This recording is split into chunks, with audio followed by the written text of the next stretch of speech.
क्या देश एक अकाउंटेबिलिटी डेफिसिट की गिरफ्त में है? क्या प्रधानमंत्री मोदी इसके लिए सीधे तौर पे जिम्मेदार हैं?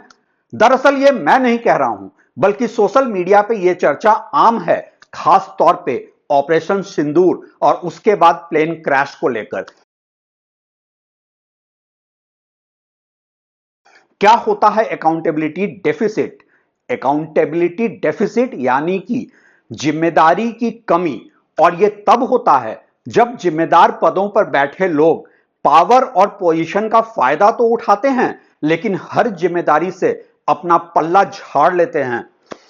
बीते 11 वर्षों में प्रधानमंत्री मोदी ने एक ऐसी राजनीतिक कथा रची थी जिसमें इमेज मैनेजमेंट यानी कि छवि सबसे बड़ा हथियार थी, लेकिन अब यही छवि सवालों के घेरे में है और इन सवालों के जवाब कहीं से आते नहीं दिखते।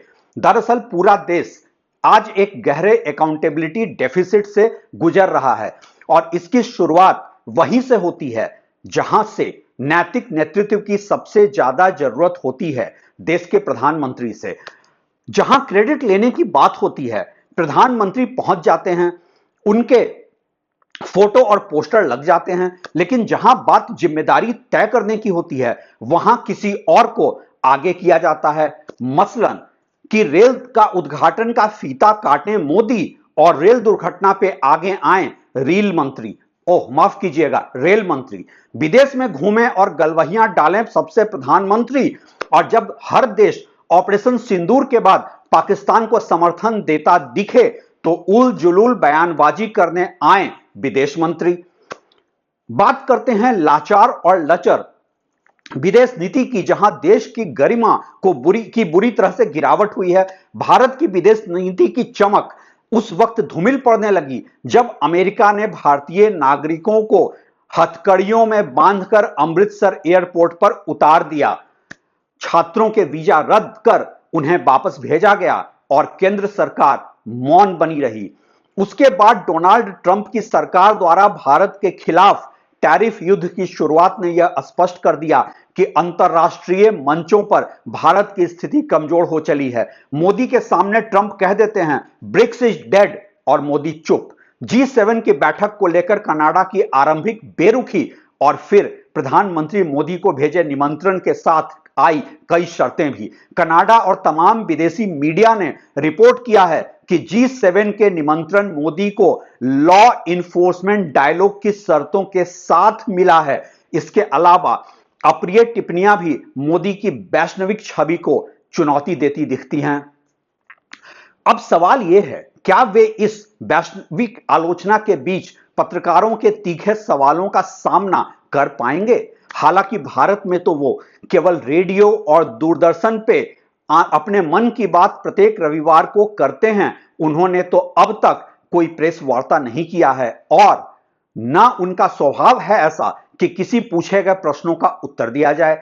हालांकि सिनेमा के कलाकार और गोदी मीडिया के साथ बातचीत करते रहते हैं। जो पॉडकास्ट होता है, प्रश्न के लिस्ट को पीएमओ से ही पॉडकास्ट करने वाले गोदी मीडिया के चुनिंदा पत्रकारों को पकड़ा दिया जाता है, जिनमें सारे प्रश्न ऐसे ही होते हैं जिनमें मोदी की वाहवाही ही हो। मसलन आप आम चूस कर खाते हैं या काट कर, या फिर आप 17 घंटे तक बिना थके कैसे काम करते हैं, आदि आदि।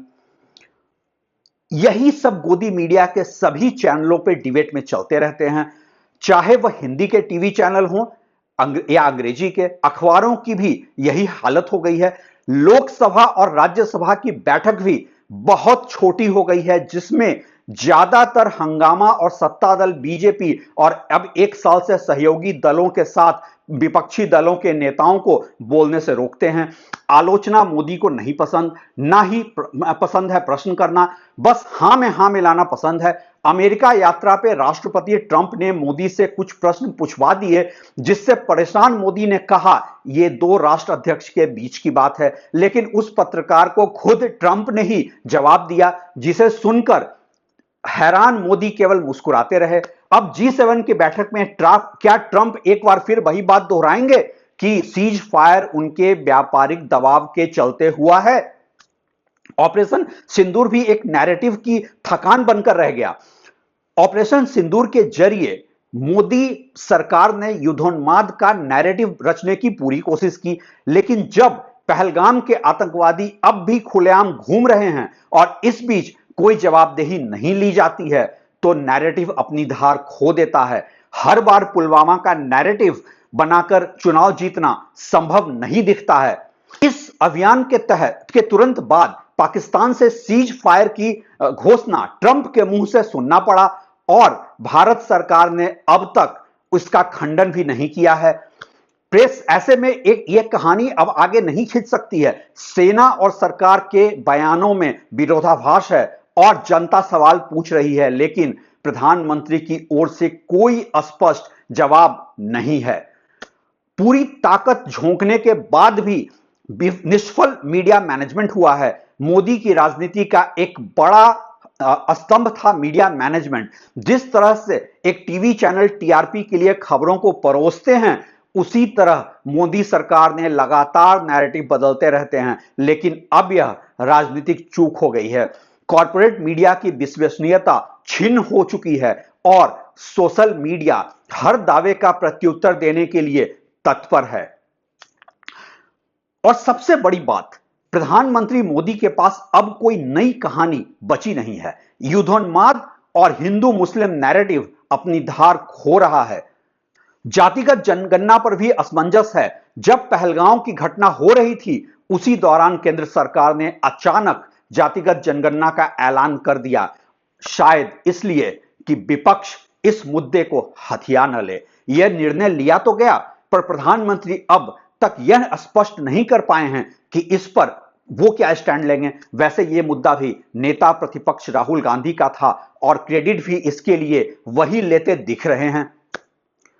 बिहार में चुनाव की तैयारी में तो हैं, लेकिन गरीब का बेटा बनने के सिवा उनके पास कोई ठोस सामाजिक एजेंडा नहीं है। इस बीच लोकसभा में नेता प्रतिपक्ष राहुल गांधी ने पूरे आत्मविश्वास के साथ आरक्षण और सामाजिक न्याय की लड़ाई में आक्रामक ढंग से मैदान में दिख रहे हैं और बिहार विधानसभा में नेता प्रतिपक्ष तेजस्वी यादव युवाओं के बीच उनकी लोकप्रियता प्रधानमंत्री मोदी और बिहार के मुख्यमंत्री नीतीश कुमार को से कहीं आगे है।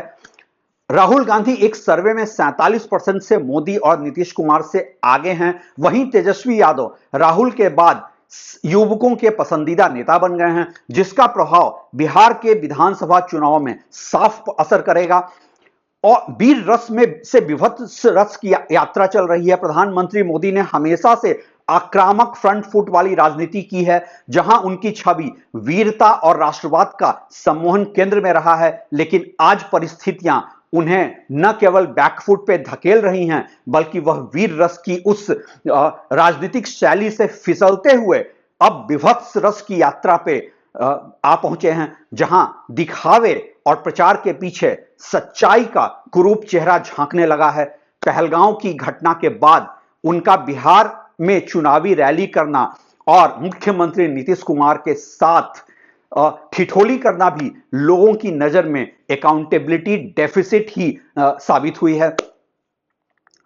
ऑपरेशन सिंदूर की अति नाटकीयता हो या पहलगांव हमले के बाद फैलाई गई युद्धोन्मादी हवा, सब कुछ अंत में एक खोखली स्क्रिप्ट साबित हुआ है, जिसमें ना तो नैतिक बल था और ना ही दूरदृष्टि।